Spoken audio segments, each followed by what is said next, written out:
Hello guys, আসসালামু আলাইকুম। আশা করি সবাই ভালো আছেন। আলহামদুলিল্লাহ আমিও ভালো আছি। যে ডিসকভার 100-এর পিস্টনে রিন পরাইতে আসি, আগে পিস্টনের লকটা সেট আপ করতে আসি। যে পিস্টনের লকটা আগে লাগাইতে হবে, নাহলে গজন পেমেন্টটা আপনার যে বাইরেয়া যে সিলিন্ডার ব্লকে সমস্যা করবে। তাই পিস্টনের লকটা আগে লাগাইলাম, পিস্টনের রিন লাগাবো। রিনগুলো সব বাইট করতে আছে, রিনগুলো বাইট করে রিনগুলো আগে আপনার অয়েল রিনের সেট আপ করতে আসি। তারপর যে উপরের যে রিনটা তাও সেট আপ করলাম। সেট আপ করে পিস্টনটা দেখছেন কি সুন্দর কমপ্লিট।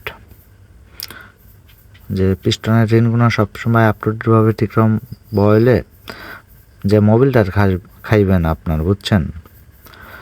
সব কিছু প্রপারলি সেটিং করতে হবে। সেটিং করাটাই এসে যায় মেন টাফ বিষয়। আর যে দেখতেছেন না যে পিস্টনের উপরে একটা চিহ্ন আছে, ওইটা সামনে থাকবে সব সময়। আর এটা সমস্যা ছিল যে এক্সের মোবিল খাইতে আপনার যে 400 কিলোতে আপনার 1 লিটার মোবিল খেয়ে লাইতে, ওই জন্য যে ভাই সার্ভিসে দিয়ে গেছে